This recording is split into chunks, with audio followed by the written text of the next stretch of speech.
दोस्तों, स्वागत है आपका मेरे चैनल राजू गौड़ हिंदी कहानियाँ पर। आज जो कहानी मैं आपको सुनाने जा रहा हूँ, इसका नाम है सरपरस्त। मजहर की एक छोटी सी दुकान थी, सूट सलवार और चुन्नी बेचने की।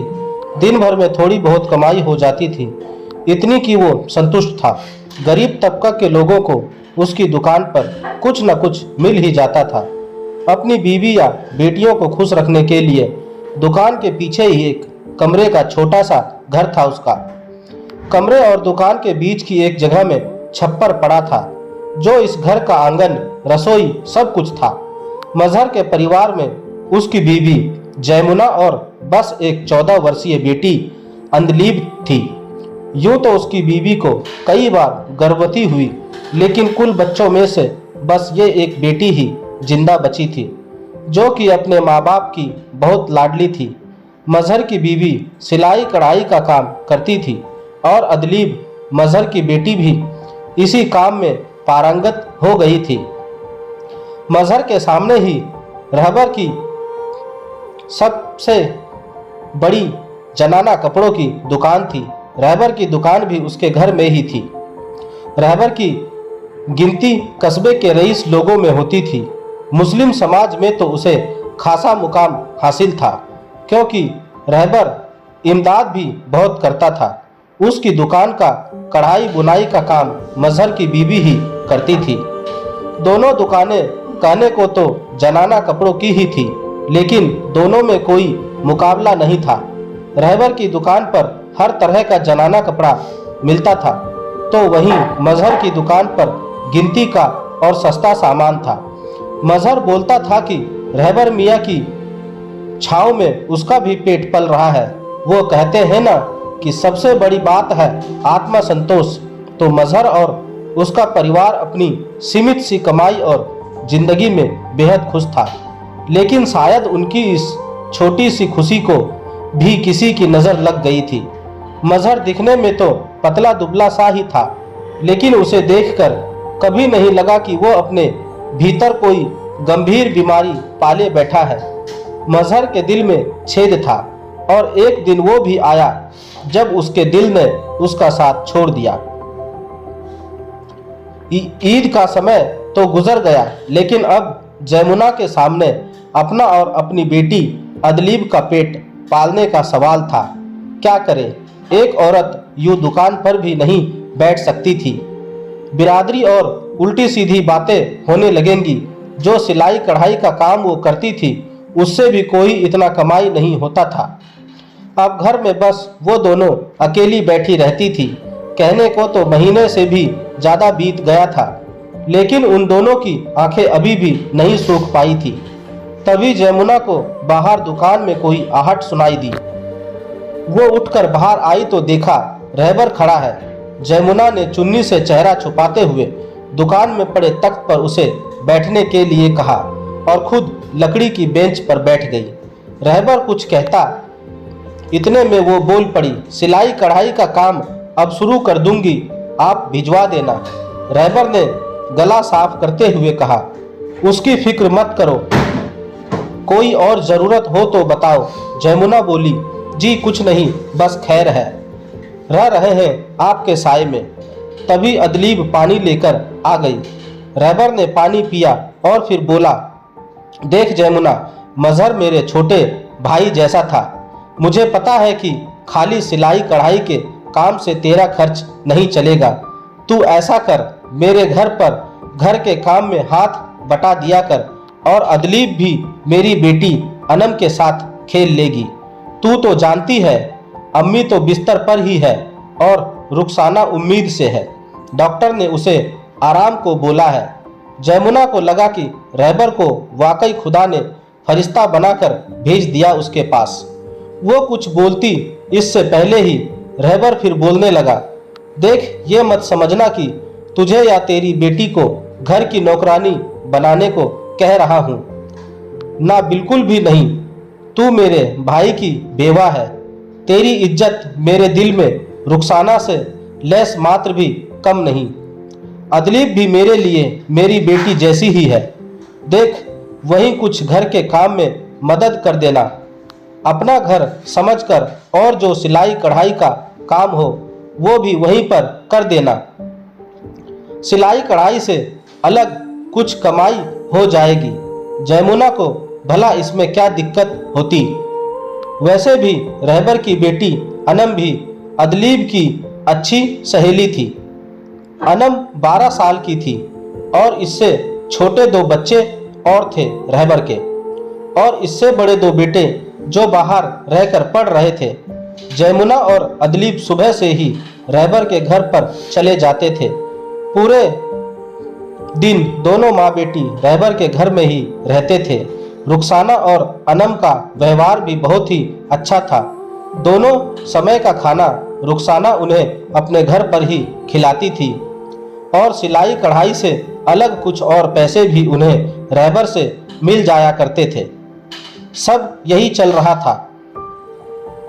लेकिन कुछ दिनों बाद ही जयमुना ने महसूस किया कि रहबर उससे बात करने के बहाने तलाशता रहता है। शुरू जयमुना को यह अपना वहम लगा, लेकिन बाद में उसने महसूस किया कि रहबर कहीं ना कहीं उसके नज़दीक आने की फिराक में रहता था। एक दिन जब रसोई का काम कर रही थी, अदलीब अलग कमरे में कुछ कढ़ाई का काम कर रही थी। उसने रहबर की आवाज़ सुनी। अब उसे रहबर की आवाज़ से खौफ सी होने लगी थी। आजकल उसके कान भी कुछ ज़्यादा ही सजग रहते थे। रहबर अदलीब को शायद कुछ काम बताने आया था। तभी रहबर की अम्मी ने जयमुना को आवाज़ लगाई। वो एकदम भीतरी कमरे में रहती थी। जयमुना उसके पास गई। अपनी कुरखुली आवाज़ में वृद्धा बोली, पेशाब की हाजत लगी है, जरा उठाकर गुसल खाने तक ले चल। जयमुना ने बेहद ही मधुर आवाज़ में कहा, जी अम्मी। जयमुना बूढ़ी अम्मा को अपने कंधे का सहारा देकर गुसल खाने को लेकर चल दी। चलते चलते अम्मा उसे दुआएं देती चल रही थी। यह उसकी पुरानी आदत थी। अल्लाह तुझे हर नेमत बख्शे, अदलीब को शहजादे जैसा सोहर मिले, और भी पता नहीं क्या क्या। चलते चलते वो समय को भी कोस लेती थी कि क्यों इस बेचारी को बेवा बना दिया। जयमुना ने अम्मा को वापस बिस्तर पर लेटाते हुए उससे पूछा, और कुछ दरकार तो नहीं अम्मी? अम्मा ने अनुग्रह मत होते हुए कहा, ना मेरी बच्ची, तू देख ले अपना काम। जयमुना बाहर आई तो देखा अनम रसोई में ही बैठी है। जयमुना ने पूछा, अदलीब कहाँ है? अनम ने बेपरवाही से कहा, वो तो सिलाई कर रही है, अब्बू कुछ काम बता रहे हैं उसे। इतना सुनते ही जयमुना का माथा ठनक गया। वो तेज कदमों से बाहर के उस कमरे की तरफ भाग ली। कमरे का दरवाजा बंद। ये देखते ही जयमुना बदहवास हो गई और अदलीब को तेज आवाज़ लगाते हुए तेज तेज दरवाज़ा पीटने लगी। ये कमरे ऊपरी मंजिल पे थे तो नीचे तक तो आवाज़ नहीं जा रही थी, लेकिन आवाज़ सुनकर रुखसाना आ गई। रुखसाना को जयमुना की बदहवासी कुछ नागवार गुजरी। उसने झल्लाते हुए कहा, क्या कयामत टूट पड़ी, क्यों इतना चिल्ला रही हो? तभी कमरे का दरवाज़ा खोलकर रहबर बाहर आया। उसके चेहरे पर पसीना था और वो लिपट गई। जयमुना पागल सी हो गई और चिल्लाते हुए बोली, क्या हुआ, क्या किया इस शैतान ने तेरे साथ? अदलीब रोते हुए बोली, अम्मी तुम न आती तो बर्बाद हो गई थी मैं। अदलीब 14 साल की थी तो अब बहुत कुछ समझती थी।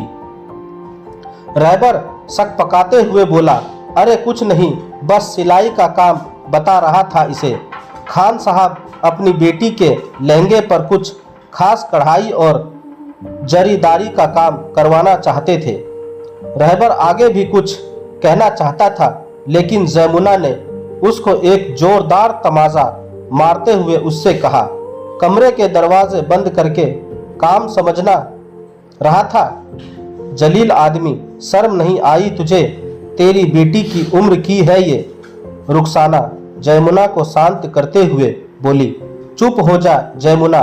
इतने में ही रहबर बोल पड़ा, एक तो तुझे सहारा दिया और उल्टा मेरे पर ही इल्ज़ाम लगा रही है।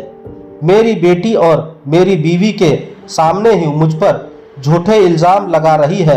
हरामी औरत, तू खुद बदचलन है और तेरी ये बदचलन बेटी। वो इससे आगे कुछ बोलता तभी रुखसाना अपनी जलती हुई आवाज में चिल्लाई, आप नीचे जाओ रहबर मियाँ। रहबर ने देखा कि रुखसाना की आंखें जल रही है। वो चुपचाप नीचे दुकान में चला गया। अदलीब अब भी रो रही थी। जयमुना ने अदलीब से कहा, चल बेटी, अब यहाँ नहीं आएंगे। फिर वो रुखसाना की तरफ देखते हुए बोली, क्या रुखसाना, तुझे भी नहीं दिखाई देता ये सब? तू तो एक औरत है। कुछ भी नहीं बोली रुखसाना की आंखें अब भी बह रही थी। वो रोते हुए बोली, क्या बोल सकती हूँ मैं जयमुना, और कहाँ जाएगी तू भी अगर यहाँ नहीं आएगी तो? जयमुना, मैं भी तेरी तरह औरत हूँ और औरत हमेशा मर्द की जमीन ही रहती है। मर्द जब चाहे उसका सीना चीर दे और जब चाहे उस पर अपनी गंदगी उलट दे। औरत को तो खामोश ही रहना है। जयमुना ने ताना मारते हुए कहा। वह रुखसाना, अपने सोहर को सही साबित करने को क्या खूब कही। मतलब यहाँ रोज अपनी और अपनी बेटी की असमत लुटवाऊं। रुखसाना ने फिर कहा, जयमुना, मैं कौन होती हूँ किसी को सही साबित करने वाली, और ना ही तुझे यहाँ आने या ना आने को कुछ बोल रही हूँ। जयमुना, बस मैं ये बता रही हूँ कि मैं अब औरत हूँ, इसलिए मैं कुछ नहीं। हम औरतों को तो कुरान की आयतों में भी कोई सहारा नहीं, वो भी इन मर्दों की ही ढाल है। जयमुना ने अब चीखते हुए कहा, जब तेरी बेटी के सीने पर कोई शैतान चढ़ेगा तब देखूंगी क्या बोलेगी। अभी तो तू भूस पर लीप रही है। रुखसाना को यह बात बुरी लगी। वो बोली, अल्लाह ना करे कभी ऐसा हो और अदलीब के साथ भी कभी अल्लाह ऐसा ना होने दे। तेरी मर्जी जयमुना, तुझे बड़ी हूँ और तुझसे ज़्यादा दुनिया देखी है। याद रख, इस दुनिया में हर औरत तेरी तरह मजबूर है और हर मर्द में तुझे एक रहबर ही मिलेगा। मर्द अपनी बीवी के नज़दीक भी उस मकसद से ही आता है और दूसरी किसी और औरत के करीब भी उसी मकसद से ही जाता है। रुखसाना की बातें सुनकर जयमुना को बुरा तो लगा, लेकिन जयमुना को बिना कुछ कहे वह अदलीब को लेकर अपने घर चली गई। जयमुना आ तो गई थी, लेकिन अब उसके लिए जिंदगी का सफर एक अंधी गली बनकर रह गया था। उसे समझ ही नहीं आ रहा था कि वह क्या करे। सिलाई कढ़ाई का जो काम रहबर दे रहा था, अब वो तो उसे भी नहीं मिलेगा। जयमुना आज दुकान को देख रही थी। 3 महीने से सामान ज्यों का त्यों ही पड़ा था। तभी अंदर रुखसाना आई। उसे देखते ही जयमुना का चेहरा बिगड़ गया। उसने बुझी सी आवाज में जयमुना से कहा, कैसी है जयमुना? सब खैरियत? जयमुना ने उखड़े से अंदाज में जवाब दिया, खैरियत सब। आज यहाँ आने की तकलीफ क्यों की? रुखसाना ने मुट्ठी में रखे हुए कुछ नोट जयमुना के सामने रख दिए। जयमुना ने उस रुपए को बेरुखी से देखते हुए कहा, क्या रुखसाना आपा, ये पैसे दे रही हो मुझे चुप रहने को? लेकिन मैं तो चुप ही हूँ। रुखसाना ने बुझी सी आवाज में कहा, एक औरत की इज्जत को कोई मर्द ही पैसे में तौल सकता है। एक औरत ऐसा कभी नहीं करेगी। जयमुना, तूने जो काम किया है ये उसके पैसे हैं, तू लेकर तो आई नहीं थी। जयमुना ने बेहद ही सख्त लहजे में कहा, रखिए ये अपने पैसे आप अपने पास, मुझे नहीं चाहिए। रुखसाना की आंखों में अब आंसू थे। वो रियासी होते हुए बोली, जयमुना, इतने बड़े बोझ तले मुझे मत दबा। ये तेरी ईमान की कमाई है, हाथ जोड़ती हूँ इसे रख ले। जयमुना ने कुछ नहीं कहा और रुखसाना वहीं से चली गई। जयमुना भीतर कमरे में चली गई और फिर से उस ऊहापोह में उलझ गई कि करे तो क्या करे। अगले रोज सुबह जयमुना जब उठी तो देखा अदलीब दुकान को संवार रही है। जयमुना दुकान में आई और बोली, ये क्या कर रही है? अदलीब ने बेपरवाही से जवाब दिया, दुकान खोलनी तो है ही, तो सफाई ही कर लूं। जयमुना को यह बेहद ही अजीब लगा। वो झल्ला कर बोली, कौन खोलेगा दुकान? अदलीब, हमारी दुकान है तो हम ही खोलेंगे अम्मी। जयमुना आंखें बड़ी करते हुए, तेरा दिमाग खराब हो गया है क्या? बिरादरी क्या कहेगी? किसी जनानी को दुकान पर बैठते देखा है क्या? अदलीब, तो फिर अम्मी ऐसा करें, घर में पड़ा है चूहों का चालान, दोनों उसे ही खा लेते हैं। अम्मी, ये दुनिया रहबर जैसे मर्दों से भरी हुई है, हर जगह वो ही मिलेंगे। जयमुना भावुक होते हुए, खुद खुशी गुनाह है मेरी बच्ची, ऐसी बात मत कर, अल्लाह कोई ना कोई रास्ता जरूर दिखाएगा। अदलीब, अल्लाह ने तो रास्ता दिखाया हुआ था अम्मी, ये दुकान, बस हम ही आंखें मूंदे बैठे थे। जयमुना को अदलीब की बातें समझ नहीं आ रही थी। उसने तो कभी किसी मुस्लिम औरत को दुकान पर बैठे नहीं देखा था। जयमुना ने समझाने के अंदाज में कहा, बेटी, ये तो कादिरों के अंदाज का है, उनकी औरतें बैठती हैं यूं बाजारों में, मुसलमानों में तो औरतें पर्दे में ही रहती है मेरी बच्ची, ये तू क्या करने को कह रही है? अदलीब, मम्मी, हकीकत में तो हम पर्दों में रहने वाली हैं बाजारों, जब चाहे कोई भी मर्द आकर लूट ले।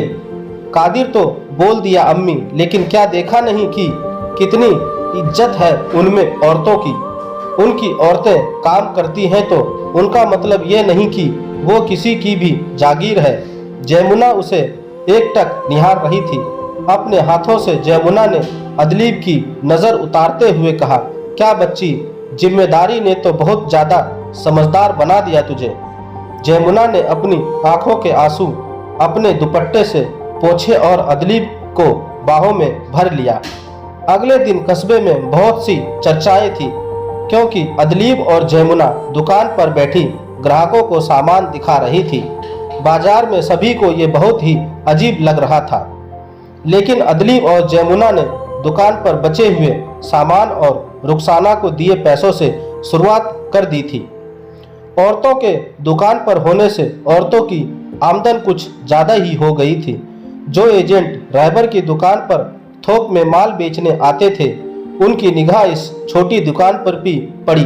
रहबर सबसे तो सामान लेता नहीं था, तो जिनका सामान रहबर अपनी दुकान पर नहीं बेच रहा था, उन्हें जयमुना को दुकान पर अपना सामान बेचने को दे दिया। जयमुना को यह सामान उधार में मिल गया था। उन दोनों माँ बेटी का व्यवहार भी इतना अच्छा और मधुर था कि ग्राहकों को वो मोह ही लेती थी। इस तरह 4 महीने में ही जयमुना की दुकान से पीछे का हिस्सा भी लगभग दुकान में ही तब्दील हो गया था। ग्राहकों की भीड़ उसकी दुकान से टूटती नहीं थी। अब उसकी दुकान पर वो महंगा सामान भी मिलता था जो रहबर की दुकान पर था। रहबर के ग्राहक भी अब टूटकर जयमुना की दुकान पर जा रहे थे। रहबर अपनी झल्लाहट यह कहकर निकाल देता था कि मुझे ईमान का खाना है जनाब, लोग उनका सामान नहीं उनकी जवानी देखने जाते हैं। इखलाक नाम की चीज ही नहीं रही। हमने नहीं देखा कि हम मुसलमानों की औरतें यूं बाजारू हो जाए। लेकिन कुछ समय बाद रहबर को जयमुना की दुकान पर बढ़ती भीड़ से दिक्कत होने लगी थी, क्योंकि अब उसकी दुकान के ग्राहक टूटकर जयमुना की दुकान पर जा रहे थे। एक तो रहबर उससे पहले से ही चिढ़ रहा था, क्योंकि रहबर को लगता था कि जयमुना और उसकी बेटी ने उसके सम्मान को ठेस पहुंचाई थी। उसने जो भी अदलीब के साथ करने की कोशिश की थी, वो तो उसे अपना हक लगता था। अब रहबर की छटपटाहट बढ़ती ही जा रही थी। वो अक्सर समाज के लोगों के मध्य अब जयमुना के यूं दुकान पर बैठने का विरोध करता रहता था। जयमुना की दुकान पर अल सुबह अभी ग्राहक आने भी शुरू नहीं हुए थे कि शहर काजी और कुछ अन्य लोग आकर खड़े हो गए। जयमुना भीतर ही थी और अदलीब दुकान लगा रही थी।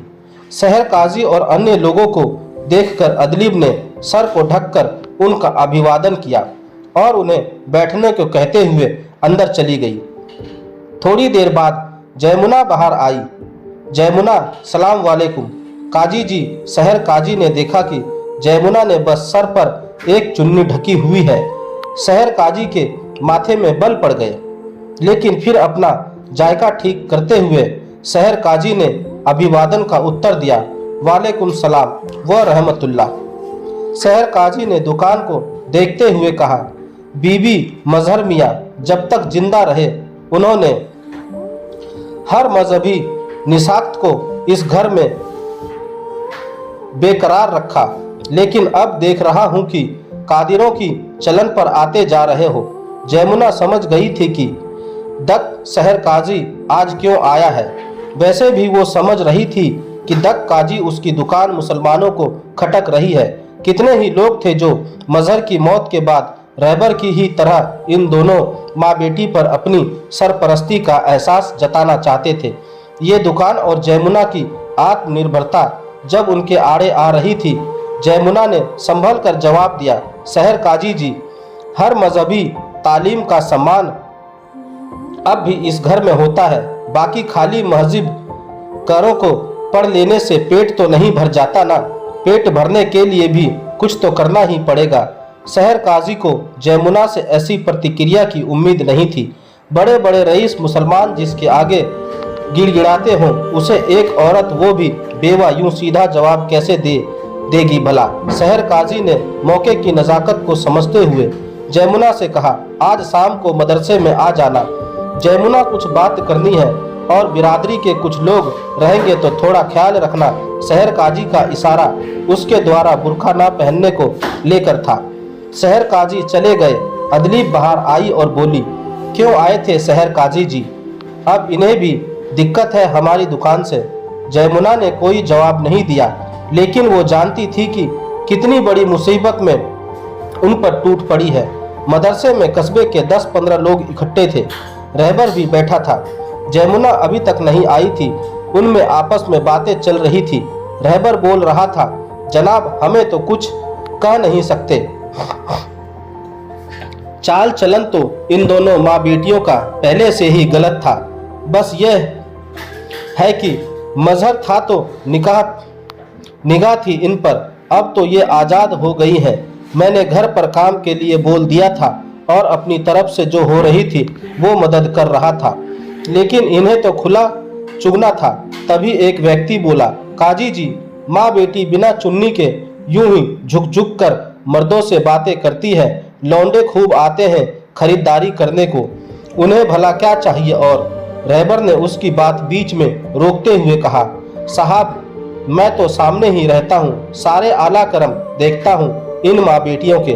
लौंडों से हंस हंस कर बातें करती हैं और 2-3 हिंदुओं के लौंडे तो अब लगे बंदे आ रहे हैं। वे तो देर सवेर भी आने लगे हैं और दुकान नहीं सीधे भीतर घुसते हैं। लोगों में तरह तरह की बातें हो रही थी। ये हिंदुओं के लौंडे वाली बात रहबर ने झूठ कही थी, लेकिन सबसे ज़्यादा प्रभाव इसने ही किया था वहाँ के लोगों पर। इतने में ही जयमुना आ गई तो उन लोगों में एकदम चुप्पी छा गई। जयमुना ने बुर्का पहना हुआ था। शहर काजी ने आते ही जयमुना की सुने बिना ही अपनी कहानी शुरू कर दी। सुन जयमुना, जिस तरह तू और तेरी बेटी यूं बाजार में बैठ रही है, ये इस्लामी चलन नहीं है और जायज भी नहीं। तू दुकान बंद कर अपनी और रह बात तेरी खर्चे की तो रहबर मियाँ तुझे काम देने को तैयार है। इनके घर पर काम कर, तुझे रोटी भी मिलेगी और पैसा भी। जल्द ही हम तेरी बेटी के लिए कोई अच्छा सा लड़का देखकर उसकी निकाह कर देंगे, उसकी फिक्र तू मत कर। जयमुना को सुनकर बड़ा ही अजीब लगा। किसी ने उसकी सुनी ही नहीं, बस तुरंत अपना फैसला सुना दिया। जयमुना ने कहा, काजी जी, रहबर मियाँ की नीयत मेरी बेटी को लेकर ठीक नहीं है और मैं जानती हूँ कि आपको भी इन्होंने ही भड़काया है। इस इल्जाम के लगते ही रहबर बिगड़ पड़ा। काजी जी, मैं इसलिए ही इस मसले में नहीं पढ़ना चाह रहा था। ये बदजात औरत मुझ पर ही इल्ज़ाम लगा गई। जब तक मैंने हमेशा इसकी मदद की, शहर काजी और वहाँ बैठे बाकी लोगों ने रहबर का ही समर्थन किया। शहर काजी अब कड़े लहजे में बोले, बदजुबानी मत कर बेवकूफ़ औरत, जनानी है उस तरह की ही रह।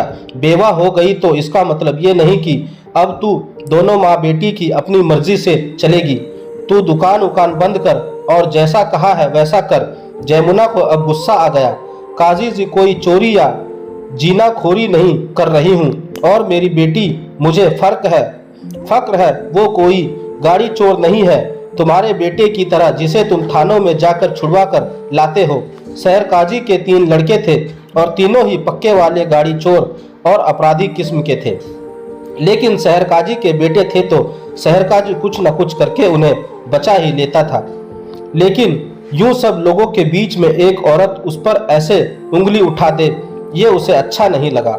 वो एकदम चीख पड़ा और एक भद्दी गाली उसके जयमुना को दे दी। जयमुना ने रहबर को उस दिन का जो तमाचा मारा था वो रहबर पर भूल नहीं पाया था। रहबर के पौरूस पर गहरी चोट लगी थी उस दिन। आज रहबर को मौका मिल गया था। रहबर उठा और एक जोरदार लात जयमुना के पेट पर मारी। जयमुना की चीख निकल गई और वो जमीन पर गिर गई।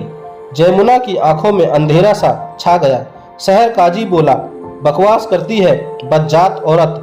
एक तो तेरी मदद करना चाहते हैं, ऊपर से हम पर ही गलत इल्जाम डाल रही है। जितना कहा है उतना सुन, समझी नहीं तो मजहब की तौहीन तो तुझे करने नहीं देंगे बिल्कुल भी। जयमुना अब मजबूर हो उनकी बातें सुन रही थी। रहबर ने कहा, काजी जी, इसकी बेटी गलत नहीं है लेकिन ये उसे भी गलत बना देगी।